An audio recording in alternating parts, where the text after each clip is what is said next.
और बाकी चीजें अभी मैं आपके साथ इसमें डिस्कस करता हूँ कि एक तो ये कि आपके पास 2 वेव्स हों और वो आइडेंटिकल हों, ठीक है जी, आइडेंटिकल वेव्स हों यानी सेम फ्रीक्वेंसी हो, सेम डायरेक्शन हो। जब वो आइडेंटिकल वेव्स एक दूसरे के साथ ओवरलैप करेंगी, उस वक्त आपके पास इंटरफेरेंस होगा। अब आइडेंटिकल वेव्स जो है ना, वो 2 सोर्सेज से आए और वो एक दूसरे के साथ ओवरलैप करें, तो उनका फर्क क्या होगा? उनमें जो 2 आइडेंटिकल वेव्स हैं, उनकी फिर हम इंटेंसिटी को देखेंगे कि उनकी इंटेंसिटी किसी एक वेव से ज्यादा हो गई है या किसी एक वेव से भी कम हो गई है। तो ये 2 कंडीशंस बनती थी। अगर वो ज्यादा हो गई है तो ये कंस्ट्रक्टिव कहलाएगा, और अगर जो नेट वेव, जो रिजल्टेंट वेव हमारे पास बनी है, अगर उसकी इंटेंसिटी जो है वो किसी एक वेव से भी की इंटेंसिटी से भी कम हो गई है, तो हम ये कहेंगे कि ये डिस्ट्रक्टिव इंटरफेरेंस हुई है। अच्छा, इसके अलावा एक और वर्ड आपने याद रखना है कि इंटेंसिटी के अलावा एक और चीज भी है जो हमारे उसमें आएगी, वो होता है इसका जनाब फेज। तो ये दोनों का जो 2 वेव्स हैं, इन दोनों के दरमियान कोई भी फेज का डिफरेंस नहीं होना चाहिए, यानी कि नो चेंज इन फेज। ठीक है जी। और जब ये एक दूसरे के साथ इन फेज होंगी, यानी इनके दरमियान कोई फेज चेंज नहीं होगा, यानी एंगल का डिफरेंस नहीं होगा, तो इसको फिर हम कोहेरेंट कहते हैं। ये हमारे पास कोहेरेंट वेव्स कहलाएंगी। अच्छा, अब ये इंटरफेरेंस जो है ना, ये 2 वेव्स कौन सी होनी चाहिए? हमने 2 वेव्स जो देखी हुई हैं, एक आपके पास लीनियर भी आप इसको कह सकते हैं और प्लेन वेव्स भी कह सकते हैं। प्लेन का लफ्ज ज्यादा ठीक है। प्लेन वेव्स, और दूसरी आपके पास होती हैं स्फेरिकल वेव्स। तो ये दोनों के लिए इस्तेमाल किए जा सकते हैं इंटरफेरेंस का फिनोमेनन। अच्छा, अब इंटरफेरेंस में जो सबसे इंपॉर्टेंट चीज है ना, जो डिस्कस की गई थी, वो सबसे पहले यानी जो इंटरफेरेंस के लिहाज से मानी जाती है, वो यंग्स का डबल स्लिट एक्सपेरिमेंट था। इस एक्सपेरिमेंट को हमने प्रैक्टिकली भी एवेल्युएट करना है, इसलिए इसकी फिजिक्स को आप अंडरस्टैंड करेंगे तो फिर वहां पे आप इसको लेके जा सकते हैं, जब आप इसको एक्सपेरिमेंट्स में, ऑप्टिक्स के एक्सपेरिमेंट्स में देखेंगे तो। अच्छा, यंग्स डबल स्लिट एक्सपेरिमेंट के लिए आपको जो लाइट चाहिए ना, वो नॉर्मल लाइट होती है, इसको हम सन लाइट भी कह सकते हैं, या जो ट्यूब लाइट है, या जो इस तरह की चीज है। लेकिन इसके लिए याद रखिएगा, कोई भी हमें लेजर रिक्वायर्ड नहीं है, लेजर लाइट जो है ना, ये रिक्वायर्ड नहीं है। अच्छा, सनलाइट जो है ना, जब हम किसी नैरो पासिंग से गुजारते हैं, फॉर एग्जांपल मैं इसकी अगले उस पे बनाता हूँ कि यंग्स डबल स्लिट एक्सपेरिमेंट में हमने करना क्या है, तो हम उसके लिए एक तस्वीर सी डेवलप करते हैं कि उसने क्या किया था। एक्चुअली यंग एक जो था ना, ये एक किसी ऑप्टिक्स की शॉप के ऊपर टेक्नीशियन का काम किया करता था, और वहां पे इसने सनलाइट की मदद से ये इंटरफेरेंस के फिनोमेनन को देखा था। अभी भी इसको आप देख सकते हैं किसी अंधेरे कमरे में, अगर आप बैठे हुए हैं, बिल्कुल अंधेरा है उस कमरे में, और उसके एक कोने से एक छोटे से सुराख से रोशनी अंदर आ रही है, तो आप देखेंगे कि वो रोशनी जहां से अंदर आ रही है, वो आहिस्ता आहिस्ता फैल रही होती है। ठीक है, तो वो कुछ देर के बाद कमरे में वो थोड़ा उसका फैलाव ज्यादा हो चुका है, उसका अपर्चर ज्यादा हो चुका होता है, तो आपको रोशनी थोड़ी सी फील होती है। तो ये इस फिनोमेनन को इसने अंडरस्टैंड किया था। और ऑप्टिक्स में, क्योंकि आप जब ऑप्टिक्स का काम करते हैं, तो वहां पे आपको रोशनी कम रख के, यानी अंधेरे में आप उस लाइट को चेक करते हैं कि वो लेंस से कैसे गुजर रही है, तो उसने एक्सपेरिमेंट्स ये वहां पे परफॉर्म किए थे। अच्छा, किया क्या था इसने, वो हम देख लेते हैं। कि हमने एक लेट से एक स्लिट ले ली। जब मेरी ये स्लिट्स ऐसे ही बनेंगी, क्योंकि जो मेरे पास ये डिजिटल बोर्ड है, इसके ऊपर से कुछ स्ट्रेट चीज तो खींची नहीं जा पा रही। अच्छा, पीछे से कोई प्लेन वेव्स आ रही हैं, लेट से ये आप स्ट्रेट करेंगे, ये सारी प्लेन वेव्स आपके पास आ रही हैं। जब ये प्लेन वेव्स इन स्लिट्स में से गुजरेंगी, इस लेट से इस स्लिट को S1 कह देता हूँ, और इस स्लिट को मैं S2 कह देता हूँ। और ये याद रखें कि ये इसका सेंटर पॉइंट है, ये आप सेंटर पॉइंट बना लें इसका यहाँ पे। और ये इस पॉइंट के ऊपर आप एक जो है ना स्क्रीन खींच लें, ये आपकी एक स्क्रीन है, ये इसका सेंटर पॉइंट है। ठीक है, और इन 2 स्लिट्स के दरमियान का जो डिस्टेंस है, वो भी आप यहाँ पे लिख लें। इस स्लिट के सेंटर से लेके इस स्लिट के सेंटर तक का जो दरमियान का डिस्टेंस है, इसको हम स्मॉल डी से रिप्रेजेंट कर देते हैं। और ये जो स्लिट्स हैं, यहाँ से लेकर ये जो स्क्रीन आपने बनाई है, यहाँ तक का जो डिस्टेंस है, इसको आप कैपिटल डी कह लें। ये अपनी आसानी के लिए आपने इन चीजों को बना दिया। अच्छा, अब जब इस स्लिट्स में से लाइट गुजरेगी ना, तो आपने वो हैगन्स प्रिंसिपल पढ़ा हुआ है कि ये लाइट जो है, ये बेसिकली स्फेरिकल नेचर में कन्वर्ट हो जाएगी, क्योंकि ये अपने प्राइमरी सोर्स से निकली है, तो ये सेकेंडरी सोर्स के लिए अब इस तरह का कार का फिनोमेनन करेगी। इसी तरह से यहाँ से भी जो लाइट निकलेगी, वो भी इस तरह से सेकेंडरी सोर्स से निकल रही है, तो ये इस तरीके कार से अपने आप को स्फेरिकल शेप में ले आएगी। अब ये जो पॉइंट्स है ना, जहां पर दोनों वेव एक दूसरे के साथ टच कर रही हैं एक दूसरे के पॉइंट्स को, ये इंटरफेरेंस पॉइंट्स होते हैं। तो ये इंटरफेरेंस पॉइंट्स जाके आपको यहाँ पे कंस्ट्रक्टिव और डिस्ट्रक्टिव इंटरफेरेंस की फॉर्म में नजर आएंगे। लेट्स से यहाँ से कुछ पॉइंट्स जो निकले हैं, उनको हम सपोज करते हैं कि वो किसी इस पॉइंट, लेट्स से यहाँ पर एक पॉइंट P है, इस पॉइंट तक वो, इस पॉइंट के ऊपर हम देख रहे हैं कि इंटरफेरेंस कितनी होगी। तो इस P से लेकर जो ये सेंटर तक का डिस्टेंस है, इसको आप y ले लें।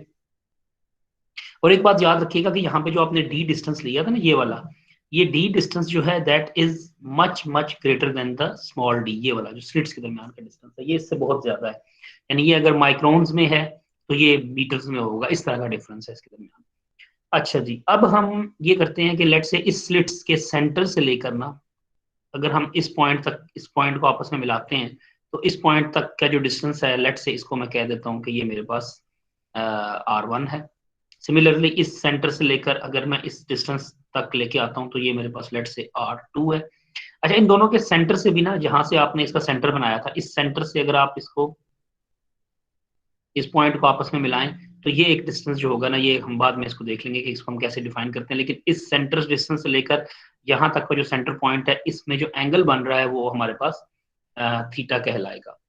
अच्छा, अब जो कंस्ट्रक्टिव और डिस्ट्रक्टिव इंटरफेरेंस हो रही है, वो मैंने आपको बताया कि यहाँ पर ये पॉइंट्स यहाँ पे ये कट कर रहे हैं। तो अगर क्रस्ट क्रस्ट से टकराएगा तो वो वहाँ पे इंटेंसिटी जो है ना, किसी एक वेव की इंटेंसिटी से ज्यादा हो जाएगी, तो वहाँ पे कंस्ट्रक्टिव इंटरफेरेंस होगी, अदरवाइज वहाँ पे डिस्ट्रक्टिव इंटरफेरेंस होगी।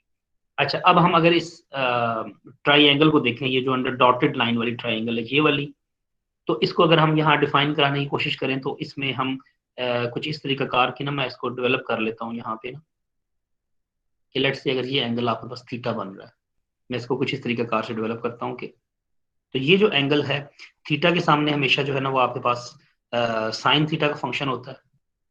अब यहाँ पे साथ आपने, अगर ये वाली साइड आपके पास डी है ना, तो ये डी साइन थीटा कहलाएगा। और ये जो पॉइंट है, ये आपके पास बी है, और ये पॉइंट जो है ना, ये S1 है। लेट्स से ये जो यहाँ से आपने बनाई थी इसको, ठीक। तो इसका जो छोटा पार्ट है ना, यानी इस ट्राइंगल में से मैं छोटा पार्ट, आप किताब में से भी देख लेंगे तो आपको नजर आ जाएगी, क्योंकि यहाँ पे जरा ड्राइंग करना मेरे लिए इस कंडीशन में जरा डिफिकल्ट है। तो अगर आप इस S1B को देखें, ये जो पाथ है, ये बेसिकली पाथ डिफरेंस जो है ना, ये डी साइन ऑफ थीटा के बराबर है। अच्छा, अगर कंस्ट्रक्टिव इंटरफेरेंस हो रही है, यानी एक क्रस्ट दूसरे क्रस्ट के साथ मिलता है और एक ट्रफ दूसरे ट्रफ के साथ मिलता है, तो उसमें आपके पास, आपने पिछली प्रीवियस क्लास के अंदर पढ़ा होगा कि वो जो पाथ डिफरेंस होता है वो डी साइन थीटा तो होता है, लेकिन वो m या n लेमडा के बराबर होता है प्लस माइनस में। और अगर वो पाथ डिफरेंस डिस्ट्रक्टिव इंटरफेरेंस है तो m प्लस हाफ लेमडा के वो इक्वल आ जाएगा। तो इसको अगर आप प्रूव भी करना चाहें, तो आप इनकी, फॉर एग्जाम्पल अगर ये वाली वेव है, ये वेव जो है ना, लेट से यहाँ पे आके मिली, लेट से ये वाला वेव, अगर आप इसमें देखें तो अब ये जो वेव है, ये एक्चुअली यहाँ, ये एक, ये दो, ये तीन, ये चार, तो ये 4 लेमडा है इस S1 के लिए। और अगर आप यहाँ से देख रहे हैं तो ये बेसिकली बनेगा 1 और 2 लेमडा। तो इसको जब आप 4 में से 2 लेमडा को निकालेंगे, तो ये आपके पास 2 लेमडा ही बचेगा, क्योंकि यहाँ पे क्रस्ट क्रस्ट पे टकराता है। अच्छा, इसके बीच में ना हमने अभी शो नहीं किया, लेकिन हम इसके बीच में डॉटेड लाइन से ट्रफ को भी शो कर सकते हैं, इन सारी लाइन के बीच में। तो अगर हम क्रस्ट और ट्रफ को यूं शो करें, तो क्रस्ट और ट्रफ जो है वो आपके पास जब एक दूसरे के साथ कंप्लीट बनते हैं, तो वो एक वेव लेंथ, इसका मतलब है कि ये एक यहाँ से लेकर यहाँ तक जो है ना, ये एक कंप्लीट लेमडा बनता है। इसके बीच में जो डॉटेड लाइन है वो ट्रफ को शो करती है, तो इस वजह से हम इसको n लेमडा और n/2 लेमडा कहते हैं। तो अगर तो ये डी साइन थीटा जो है, ये आपके पास m प्लस हाफ लेमडा के बराबर है, या m प्लस हाफ लेमडा के बराबर होगा, तो इसलिए इसको हम कह सकते हैं कि ये कंस्ट्रक्टिव और डिस्ट्रक्टिव इंटरफेरेंस के फिनोमेनन को यहाँ पे अचीव करवाएगा।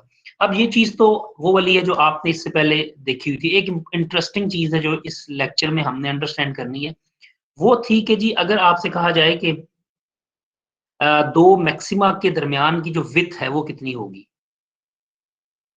तो विड्थ को कैलकुलेट करना कैसे होगा। उसके लिए आपने, पहली बात तो ये कि एक assumption आपने लेनी है कि theta is very very small quantity, जो हम पहले भी एक दफा ले चुके हैं उसमें। और उसमें आपने देखा था कि जब थीटा स्मॉल होता है तो साइन थीटा रफली थीटा के इक्वल हो जाता है, और जो टेन थीटा है, ये साइन थीटा और टेन थीटा की वैल्यूज एक दूसरे के इक्वल आ जाती हैं। ये कंडीशन हम पहले पढ़ चुके थे। तो अब अगर हम बड़ी ट्राइंगल के मुताबिक इसको देखें, तो ये बड़ी ट्राइंगल जो है ना, ये वाली जो है, इसमें ये परपेंडिकुलर होगा, ये बेस होगी, ये हाइपोटेन्यूज होगा। हाइपोटेन्यूज को आप R2 माइनस R1 से इस जगह को R भी कह सकती हैं, और ये डिस्टेंस जो है ये कैपिटल D है, और ये डिस्टेंस जो है ये Y है। तो अगर हम इस बड़ी ट्राइंगल के मुताबिक इसको सॉल्व करने की कोशिश करते हैं, तो हमें पता चलता है कि जी अगर हम इसमें टेन थीटा, क्योंकि साइन थीटा और टेन थीटा बराबर है, तो डी साइन थीटा की जगह पे अगर हम डी टेन थीटा लिख दें, तो वो टेन थीटा वैसे तो आपको पता है कि वो होता है परपेंडिकुलर अपॉन बेस। तो परपेंडिकुलर यहाँ पे y है और बेस यहाँ पे कैपिटल D था, और ये हमने पढ़ा हुआ है कि डी साइन थीटा जो है that is equals to m lambda अगर कंस्ट्रक्टिव इंटरफेरेंस हो रही है। तो इसका मतलब है कि अगर हम साइन थीटा की जगह पर मैं टेंजेंट थीटा पुट कर दूं, तो इसका मतलब है कि d tan of theta is equals to y by d।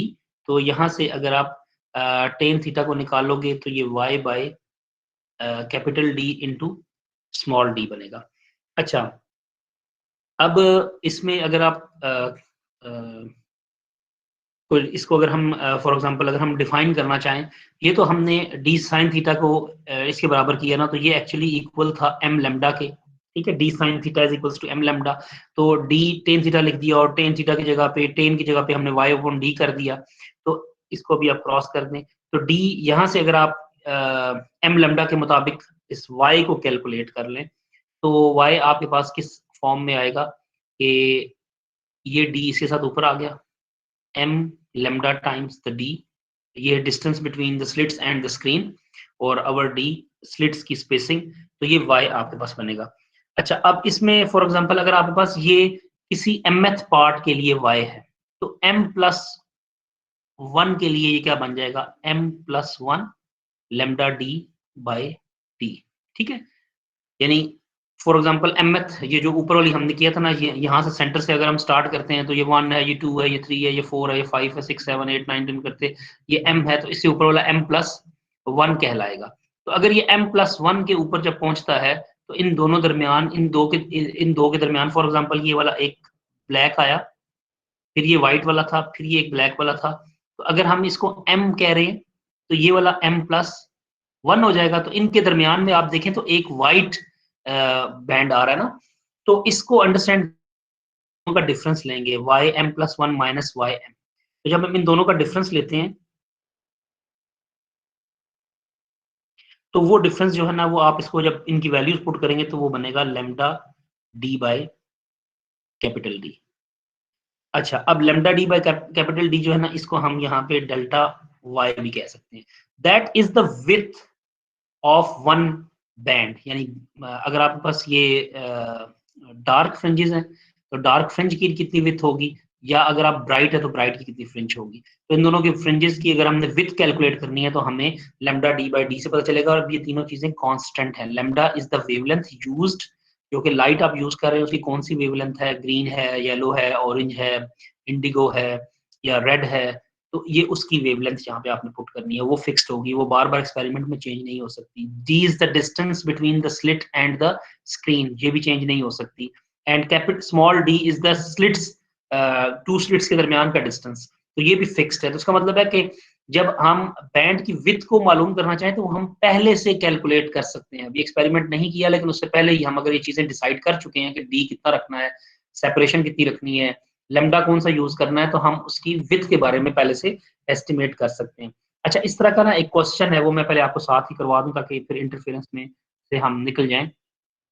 वो इस तरह का क्वेश्चन है कि एक लाइट है जी, सोडियम वेपर की, नॉर्मली सोडियम की या इस तरह की लाइट हम यूज करते हैं, क्योंकि ये आपको ना सोडियम वेपर है, इससे ये फायदा होता है कि आप ये इनके ना एक सर्टेन फ्लेम होता है, और इसका फॉर एग्जांपल 589 नैनोमीटर इसकी वेवलेंथ है, फॉर्म्स इंटरफेरेंस पैटर्न। अब इनसे हमने इंटरफेरेंस पैटर्न बनाया है ऑन द स्क्रीन, और उसका डिस्टेंस जो है ना 0.8 मीटर है, यानी स्क्रीन ये अब बेसिकली ये क्या है, it is capital D, screen का डिस्टेंस है ना फ्रॉम द स्लिट्स।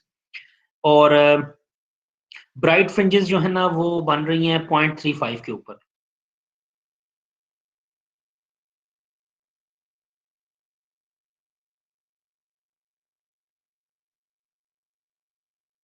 ठीक है, सेंटीमीटर्स में। तो कहता है स्लिट्स की सेपरेशन बताएं, तो स्लिट की सेपरेशन तो भी हमने आपको बताया था कि डेल्टा वाई कैलकुलेट करना है, तो डेल्टा वाई की वैल्यू जो है ना, वो lambda capital D by small D. तो ये तीनों चीज़ें आपके पास मौजूद हैं। 589 10⁻⁹ नैनो के लिए मल्टीप्लाइड बाय 0.8 डिवाइडेड बाय 0.35 नहीं सेंटीमीटर है, इसको पहले मीटर्स में कन्वर्ट करेंगे, तो आप 0.35 मल्टीप्लाइड बाय 10⁻² लिख दें। जब आप सबको सॉल्व करेंगे तो आपका कोई आंसर 0.135 नैनोमीटर आ जाएगा। इसका मतलब है इतनी उसके पास विड्थ होगी जिससे वो इसको कैलकुलेट करने में आपको हेल्पफुल करेगा। तो ये छोटे से इंटरफेरेंस से रेलेवेंट टॉपिक्स हैं। अच्छा, इस इंटरफेरेंस पैटर्न के बाद हमने आगे जो इसी का दूसरे पार्ट को अंडरस्टैंड करना है, वो है बेसिकली अब स्टेशनरी वेव्स। तो स्टेशनरी वेव्स से पहले आपके ज़हन में अगर कोई क्वेश्चन है इस टॉपिक से रेलेवेंट तो आप